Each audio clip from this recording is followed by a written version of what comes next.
अस्सलाम वालेकुम स्टूडेंट्स, कैसे हैं आप लोग? उम्मीद है आप सब खैरियत से होंगे। I am Saeeda Kamla Nadeem, I am your biology teacher for class 9th. Today we are going to start our new chapter, which is chapter number 3, biodiversity. We will discuss introduction of this chapter today. Students, आज हम पढ़ने जा रहे हैं introduction of chapter number 3, which is biodiversity. Students, हम देखते हैं कि अर्थ पर 10 मिलियन ऑर्गेनिज़म्स रहते हैं, जिसमें से अगर हम ये देखें कि कितने ऑर्गेनिज़म्स को हम जानते हैं या हमने उनको स्टडी किया है या हमने उनको क्लासिफाई करके कैटलॉग किया है या रिपोर्ट किया है, तो फिर हमें ये पता चलता है कि 10 मिलियन ऑर्गेनिज़म्स में से सिर्फ और सिर्फ 1/3 ऑर्गेनिज़म्स को हम जानते हैं। और अभी बहुत सारी वैरायटी ऑफ ऑर्गेनिज़म्स ऐसे हैं जिन तक हम पहुँचे भी नहीं, यानी जिनको अभी तक हमने स्टडी ही नहीं किया। तो इसका मतलब ये हुआ कि अर्थ पर बेशुमार ऑर्गेनिज़म्स पाए जाते हैं जिनको स्टडी करना अभी बाकी है। स्टूडेंट्स, हम ये देखते हैं कि ऑर्गेनिज़म्स की डिफरेंट कैरेक्टरिस्टिक्स होती हैं। हम उन कैरेक्टरिस्टिक्स की बेस पर ही किसी भी ऑर्गेनिज़म को क्लासिफाई करते हैं डिफरेंट ग्रुप्स में।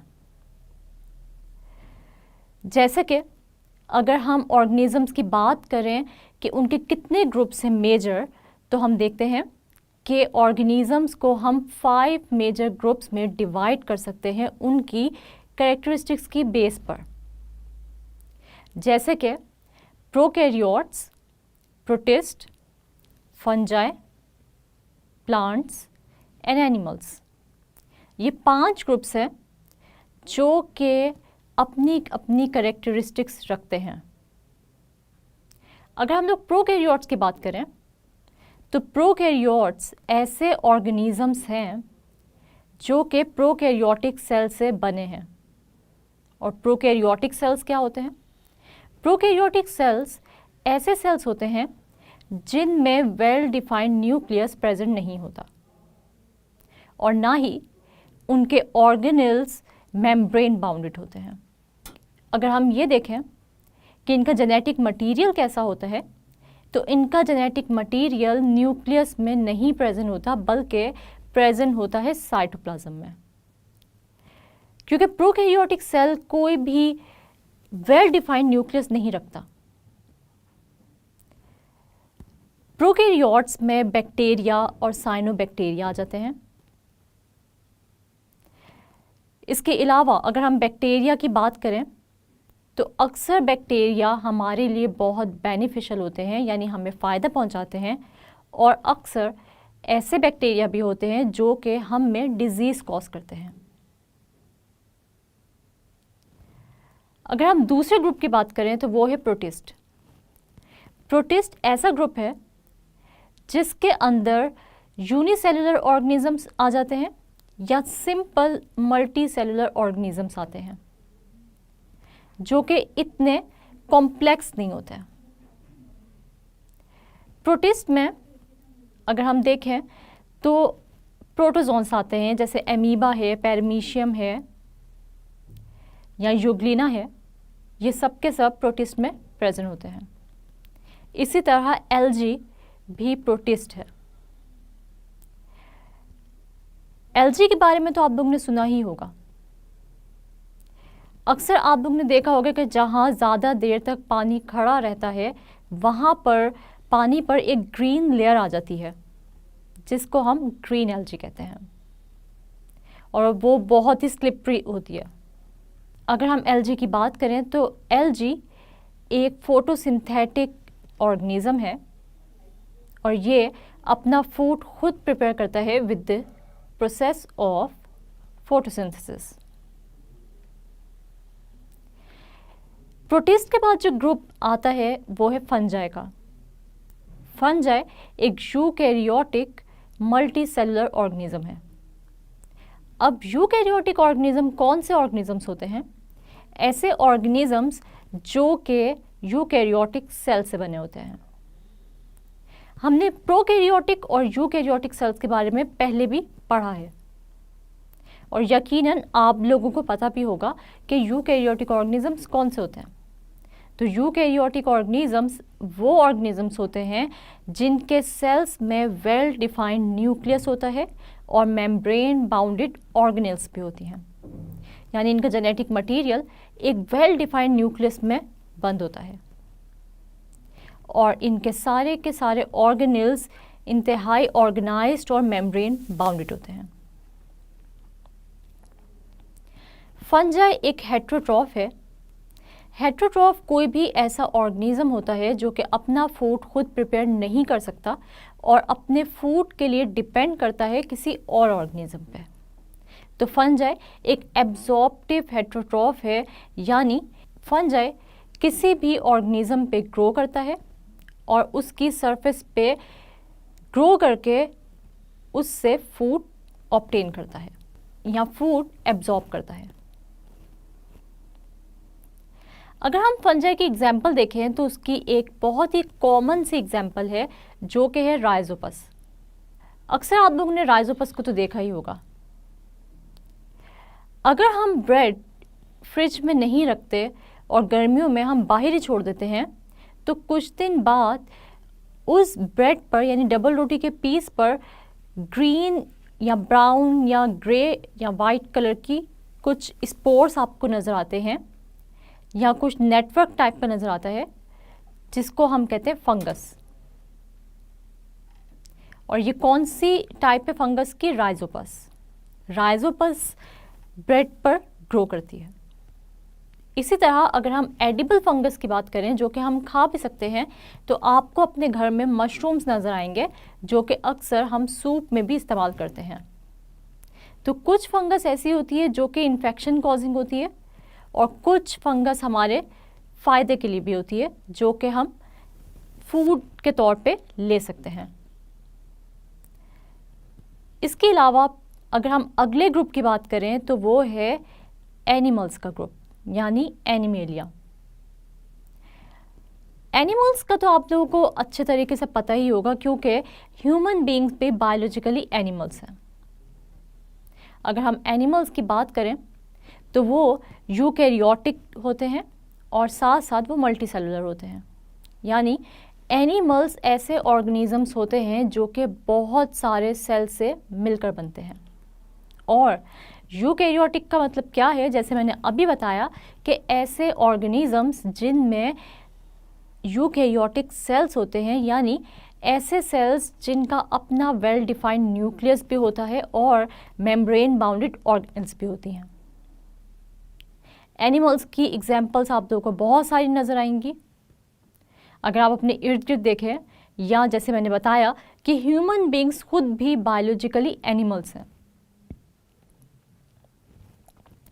स्टूडेंट्स, इसी तरह अगर हम इनके मोड ऑफ न्यूट्रिशन की बात करें तो एनिमल्स भी हेट्रोट्रॉफ्स होते हैं, यानी ये अपना फूड खुद प्रिपेयर नहीं कर सकते और ये अपना फूड दूसरे ऑर्गेनिज्म से लेते हैं। जैसे कि अगर हम अपनी ही बात करें तो हम फूड लेते हैं, कोई भी फ्रूट वेजिटेबल, यानी हम प्लांट्स को एज अ फूड इस्तेमाल कर सकते हैं या फिर हम एनिमल्स को भी एज अ फूड इस्तेमाल करते हैं।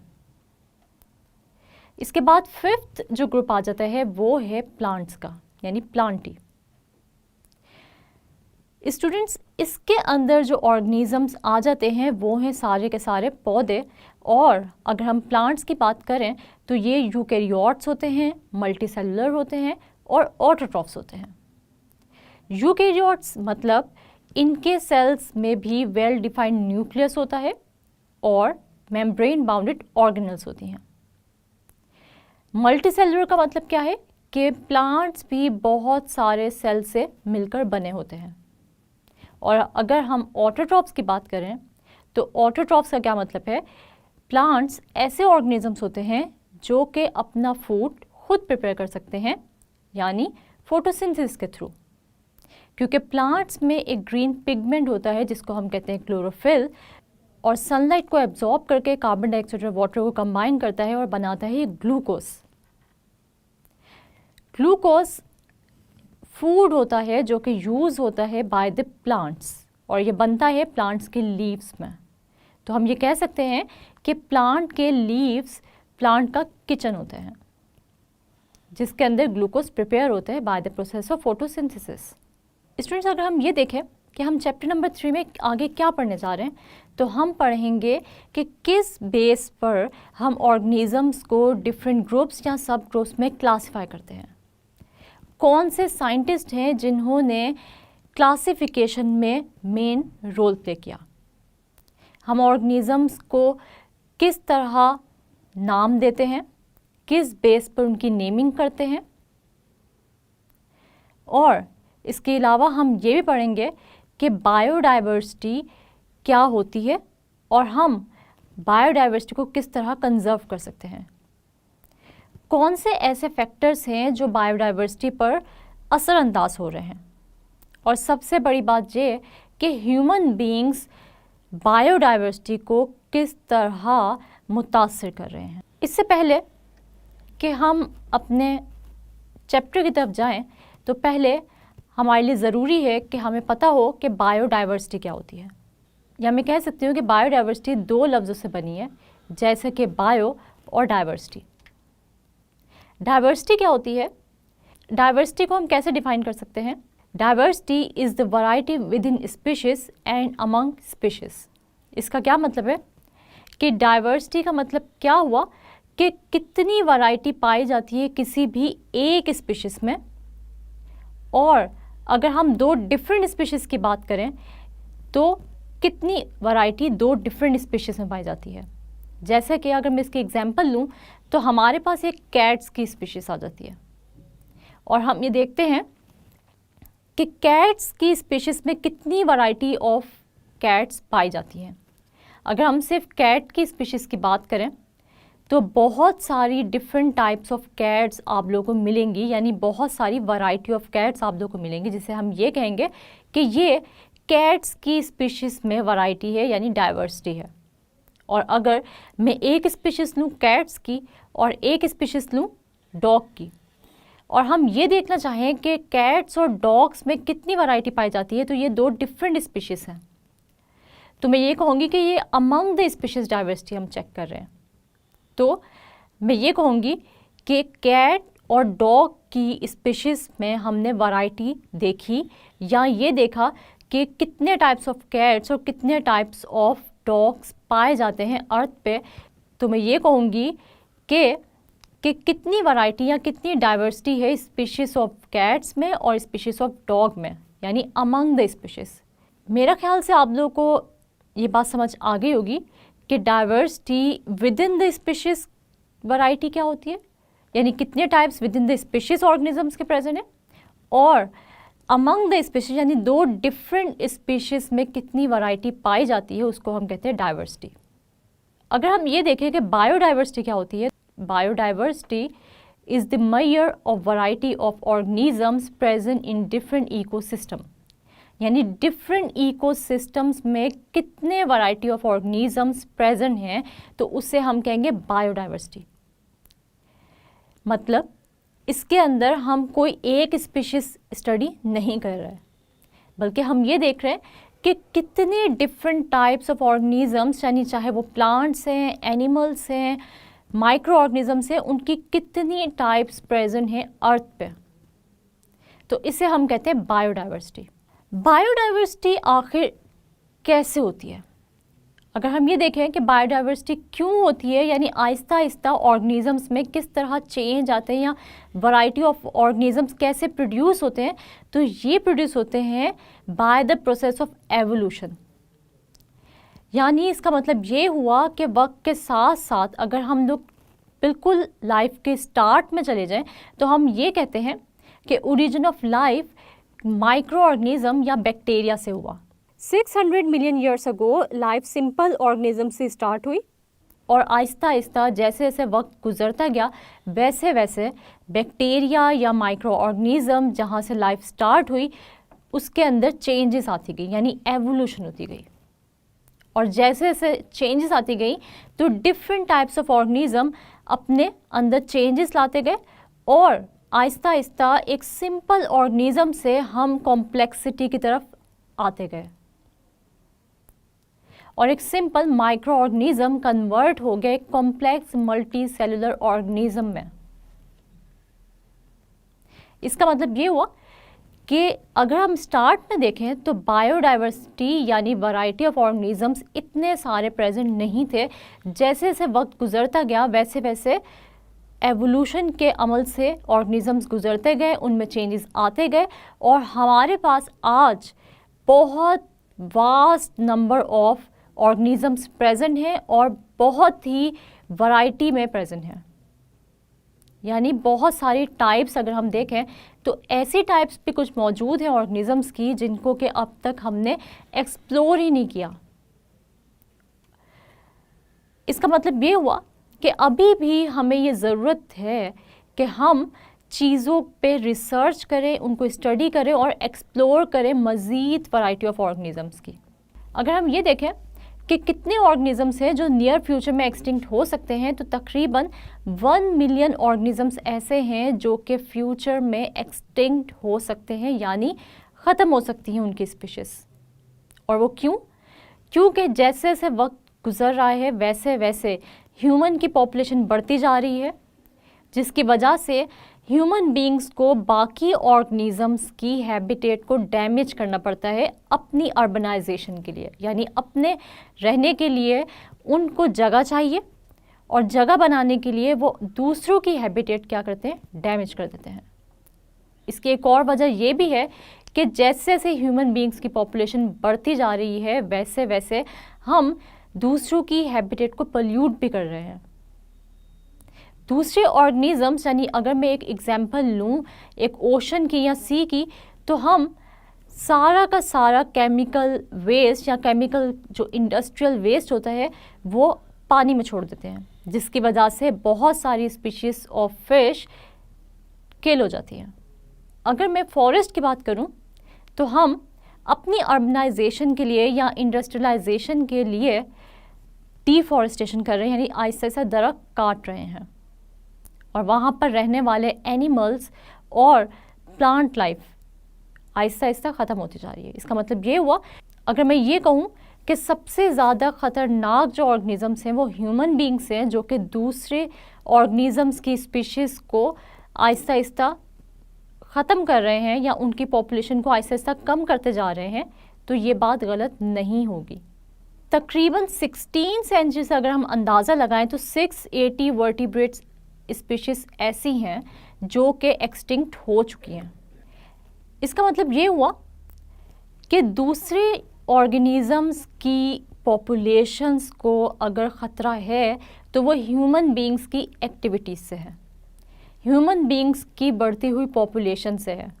जब इंसान की पॉपुलेशन बढ़ती जाएगी वैसे वैसे उसको फैसिलिटीज़ भी चाहिए, उसको रहने के लिए घर भी चाहिए, पढ़ने के लिए स्कूल्स और कॉलेजेस भी चाहिए, इलाज कराने के लिए हॉस्पिटल्स भी चाहिए और खाने के लिए फूड भी चाहिए। तो इसका मतलब ये हुआ कि Aahista Aahista population human beings की बढ़ने के साथ साथ हमारी बायोडाइवर्सिटी ख़त्म होती जा रही है। यानी वो एनिमल्स और प्लांट जो कभी बहुत पुरसकून ज़िंदगी गुजार रहे थे, आज उनकी स्पीशीज़ आहिस्ता आहिस्ता ख़त्म होती जा रही है, क्योंकि इंसान अपने शहर आबाद करने के लिए या इंडस्ट्रीज़ लगाने के लिए जंगलात को काट रहा है, या फिर पोल्यूशन कॉज कर रहा है ज़्यादा व्हीकल्स से, या केमिकल इंडस्ट्रियल वेस्ट को वाटर में डंप करके, या इसके अलावा अगर हम ये देखें कि हम कहीं पर भी घूमने फिरने जाते हैं तो हम जितना भी वेस्ट होता है, जितना भी वेस्ट मटेरियल होता है, उसको हम पानी में डाल देते हैं। यानी अगर हम कहीं पर झील की सैर करने के लिए गए या कहीं पर भी हम घूमने फिरने भी गए तो हम वहाँ पर बजाय इसके कि हम डस्टबिन्स यूज़ करें, हम उस जगह को ही गंदा करके आ जाते हैं और वहाँ पर रहने वाले जो एनिमल्स होते हैं या प्लांट्स होते हैं वो आहिस्ता आहिस्ता डैमेज हो जाते हैं या किल हो जाते हैं। तो इसका मतलब ये हुआ कि सबसे ज़्यादा अगर लॉस ऑफ बायोडाइवर्सिटी का ख़तरा है ऑर्गेनिजम्स को तो वो ह्यूमन बीइंग्स से है। अगर हम एम्फीबियंस की बात करें तो तकरीबन 40% एम्फीबियंस ऐसे हैं जिनको के एक्सटिंक्शन का ख़तरा है। स्टूडेंट्स, आप लोगों की बुक में दो टर्म्स का भी जिक्र है, जो कि है फ्लोरा और दूसरा है फौना। फ्लोरा होती है डाइवर्सिटी ऑफ प्लांट्स, यानी कितने वैरायटी ऑफ प्लांट्स किसी भी इकोसिस्टम में प्रेजेंट हैं, तो उसको हम कहते हैं उस इकोसिस्टम की फ्लोरा। और अगर हम फौना की बात करें तो फौना का मतलब है डाइवर्सिटी ऑफ एनिमल्स, यानी कितने वैरायटी ऑफ एनिमल्स उस इकोसिस्टम में प्रेजेंट है, तो हम ये कहेंगे कि ये उसका फौना है। यानी फ्लोरा किसी भी इकोसिस्टम का, या फिर फौना यानी वैरायटी ऑफ प्लांट्स या variety of animals. Variety of plants और वैरायटी ऑफ एनिमल्स किसी भी इकोसिस्टम के क्लाइमेट पे डिपेंड करते हैं। जैसे अगर मैं बात करूं डेजर्ट एनवायरनमेंट की या डेजर्ट इकोसिस्टम की, तो वहाँ पर सिर्फ वही एनिमल्स और प्लांट सर्वाइव कर सकते हैं जिनको कम पानी में रहने की आदत है, या जो कम बारिशों के बावजूद भी ज़िंदा रह सकते हैं। तो इसका मतलब ये हुआ कि जो क्लाइमेटिक चेंजेस होते हैं उन पर भी वैरायटी ऑफ एनिमल्स और प्लांट्स डिपेंड करते हैं। साथ ही साथ बर्फ़ानी इलाकों में सिर्फ और सिर्फ वही ऑर्गेनिज़म्स सर्वाइव कर सकते हैं, यानी ज़िंदा रह सकते हैं, जिनको ज़्यादा ठंड में रहने की आदत होगी या जिनको बर्फ़ में सर्वाइव करने की आदत होगी। अगर कोई भी डेजर्ट एनिमल या हम कोई भी डेजर्ट प्लांट किसी भी बर्फ़ानी इलाके में भेज देते हैं तो वो वहाँ पर सर्वाइव नहीं कर सकेगा। इसी तरह वैरायटी ऑफ एनिमल्स और प्लांट्स किसी भी इकोसिस्टम की सॉइल की क्वालिटी पे भी डिपेंड करते हैं, यानी जितनी अच्छी होगी वहाँ के सॉइल की क्वालिटी, उतनी ही अच्छी होंगी वहाँ की क्रॉप्स या वहाँ पर उतनी ही ग्रोथ होगी प्लांट्स की। जी स्टूडेंट्स, जैसे हमने पढ़ा कि बायोडाइवर्सिटी क्या होती है, यानी वैरायटी ऑफ ऑर्गेनिजम्स, तो ये वैरायटी ऑफ ऑर्गेनिजम्स कहाँ से आई? ये 4 बिलियन ईयर्स ऑफ एवोल्यूशन से प्रोड्यूस हुई। मतलब 4 बिलियन ईयर्स की एवोल्यूशन या आहिस्ता आहिस्ता ऑर्गेनिजम्स के अंदर चेंजेस आते गए और वैरायटी ऑफ ऑर्गेनिजम्स प्रोड्यूस होते गए। इसी तरह अगर हम ये देखें कि सबसे ज़्यादा वैरायटी ऑफ ऑर्गेनिजम्स कहाँ पाए जाते हैं, तो ये वैरायटी ऑफ ऑर्गेनिजम्स चाहे वो प्लांट्स के हों, एनिमल्स के हों या माइक्रो ऑर्गेनिजम्स के हों, तो ये पाए जाते हैं टेम्परेट रीजन्स में, यानी ऐसे इलाकों में जहाँ पर टेम्परेचर ना तो बहुत ज़्यादा होता है और ना ही बहुत कम होता है। और सबसे कम variety of organisms polar regions में पाए जाते हैं। स्टूडेंट्स, अब मैं आपसे एक छोटा सा क्विज लेती हूँ। आपने देखना यह है कि आपको इन क्वेश्चंस में से कितने परसेंट क्वेश्चंस के आंसर्स आते हैं। तो हमारे पास जो पहला क्वेश्चन है वो है, how many kinds of organisms inhabit the earth. इसका मतलब ये है कि ज़मीन पर कितने काइंड्स के ऑर्गेनिजम्स रहते हैं। तो स्टूडेंट्स, आपको पता है कि इसका आंसर हमने इंट्रोडक्शन में पढ़ा था कि at least 10 million kinds of organisms inhabit the earth, यानी तकरीबन 10 मिलियन काइंड्स ऑफ ऑर्गेनिजम्स हैं जो कि ज़मीन पर रहते हैं। स्टूडेंट्स, दूसरा जो क्वेश्चन मैं आपसे पूछने जा रही हूँ वो क्या है, what are 5 principal groups of organisms. तो स्टूडेंट्स, हमने ये भी पढ़ा था कि हम ऑर्गेनिजम्स को मेजर 5 प्रिंसिपल ग्रुप्स में डिवाइड करते हैं, जिनमें से जो पहला ग्रुप है वो कौन सा है, प्रोकैरियोट्स, दूसरा है प्रोटिस्ट, फिर फंजाई, इसके बाद प्लांट्स और फिर लास्ट पे एनिमल्स। स्टूडेंट्स, इन सब ग्रुप्स की हमने एक्सप्लेनेशन पढ़ी है अपने लेक्चर के स्टार्ट में। आपसे यहाँ पर सिर्फ नेम्स पूछे गए हैं, तो आपने जो है वो सिर्फ नेम्स ही बताने हैं। क्वेश्चन नंबर 3 हमारे पास है, डिफाइन डाइवर्सिटी। तो स्टूडेंट्स, आपने यहाँ पे डाइवर्सिटी की डेफिनेशन लिखनी है, जो कि क्या दी गई है आपकी बुक में, diversity means variety with in a species and among species. इसके बाद क्वेश्चन नंबर 4 है हमारे पास, व्हाट इज़ बायोडाइवर्सिटी। बायोडाइवर्सिटी हमें पता है कि हम इसको कैसे डिफाइन कर सकते हैं। Biodiversity is a measure of the variety of organisms present in different ecosystems. मतलब ये कि आपने जो है वो बायोडाइवर्सिटी के बारे में क्या पढ़ा था कि जितने भी डिफरेंट इकोसिस्टम्स में वैरायटी ऑफ ऑर्गेनिजम्स एग्जिस्ट करते हैं, इसे हम बायोडाइवर्सिटी का नाम देते हैं।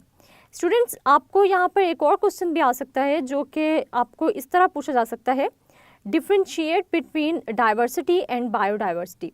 तो स्टूडेंट्स, मैंने जैसे आप लोगों को बहुत सारे लेक्चर्स में पहले भी गाइड किया है कि जब भी किसी भी दो टर्म्स में डिफ्रेंसिएशन आती है तो आपने क्या करना है कि आपने उन दोनों टर्म्स को मार्कर से उनकी हेडिंग्स बनानी है, दरमियान में आपने मार्जिन लगानी है और फिर आपने उनकी डेफिनेशंस और साथ एग्जांपल्स जो भी आपको दी गई हैं वो आपने लिखनी है। इसके बाद हम अपने नेक्स्ट क्वेश्चन की तरफ आ जाते हैं जो कि है व्हाट इज़ फ्लोरा। तो फ्लोरा के बारे में स्टूडेंट्स आपने क्या पढ़ा है? The diversity of plants is called flora. इसके बाद हम देखते हैं क्वेश्चन क्या है हमारे पास, व्हाट इज़ फोना। तो आपको पता है कि फोना को हम कैसे डिफाइन करते हैं? Fauna is the diversity of animals in a region, यानी किसी भी रीजन में जो एनिमल्स की डाइवर्सिटी होती है उसे हम कहते हैं फोना।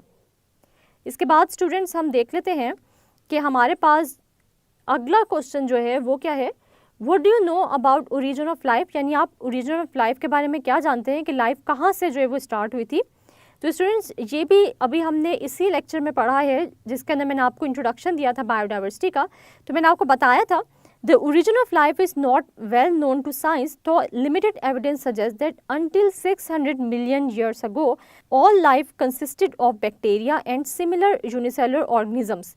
मतलब ये कि हमने ये पढ़ा कि अभी तक ओरिजिन ऑफ लाइफ के बारे में साइंस को जो है वो इतना ज़्यादा जो है वो नहीं पता, लेकिन जो लिमिटेड एविडेंस मौजूद है उनके मुताबिक तकरीबन 600 मिलियन ईयर्स अगो सारी की सारी जितना भी यानी लाइफ का ओरिजिन है वो किससे स्टार्ट हुआ था? एक बहुत ही छोटे माइक्रो ऑर्गेनिज्म यानी बैक्टीरिया और कुछ सिमिलर यूनिसेलुलर ऑर्गेनिजम्स थे जिनसे लाइफ सबसे पहले जो थी वो ओरिजिनेट हुई थी।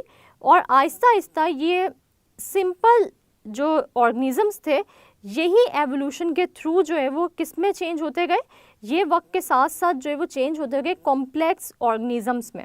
तो ये जो कॉन्सेप्ट है ये अकॉर्डिंग टू साइंस है लाइफ के ओरिजिन का। तो स्टूडेंट्स, आपने ये क्विज़ अच्छे से प्रिपेयर कर लेना है क्योंकि ये वो शॉर्ट क्वेश्चंस हैं जो कि एग्ज़ाम पॉइंट ऑफ व्यू से बहुत ही इंपॉर्टेंट है। इसलिए आपने क्या करना है कि इस टॉपिक को यानी इंट्रोडक्शन ऑफ बायोडाइवर्सिटी को आपने एक दफ़ा गो थ्रू करना है और इन शॉर्ट क्वेश्चंस की आपने रिटर्न प्रैक्टिस कर लेनी है। स्टूडेंट्स, आज हम लोग ने चैप्टर नंबर 3 का इंट्रोडक्शन देखा। हमने देखा कि बायोडाइवर्सिटी क्या होती है। बायोडाइवर्सिटी होती है वैरायटी ऑफ ऑर्गेनिजम्स, यानी हमने ये देखा कि अर्थ पे कितने ज़्यादा वैरायटी ऑफ प्लांट्स, एनिमल्स और माइक्रो ऑर्गेनिजम्स प्रेजेंट हैं। ये सब के सब वैरायटी ऑफ ऑर्गेनिजम्स हमें किस तरीके से फ़ायदा पहुंचा रही हैं और हम इन ऑर्गेनिजम्स को किस तरह स्टडी कर सकते हैं, क्योंकि एक वक्त में इतने ज़्यादा यानी मिलियंस ऑफ ऑर्गेनिजम्स को स्टडी करना इंतहाई मुश्किल है, जिसकी वजह से हम ऑर्गेनिजम्स को उनकी कैरेक्टरिस्टिक्स की बेस पर क्लासिफाई करते हैं इनटू 5 ग्रुप्स। जैसे कि हम लोग ने नाम पढ़े थे और देखा था कि इन ग्रुप्स में कौन से ऑर्गेनिजम्स होते हैं। तो हमने ये पढ़ा कि ऑर्गेनिजम्स के 5 ग्रुप्स होते हैं, जैसा कि प्रोकैरियोट्स, प्रोटिस्ट, फंजाई, प्लांट्स और एनिमल्स। हमने ये ग्रुप्स इन ऑर्गेनिजम्स की प्रॉपर्टीज़ या कैरेक्टरिस्टिक्स की बेस पे बनाए। अपने नेक्स्ट लेक्चर्स में हम लोग चैप्टर नंबर 3 को डिटेल में स्टडी करेंगे। उम्मीद है आज का लेक्चर आप लोग को अच्छे से समझ आ गया होगा। नेक्स्ट लेक्चर तक के लिए अपना बहुत सारा ख्याल रखिएगा। तब तक के लिए अल्लाह हाफ़िज़।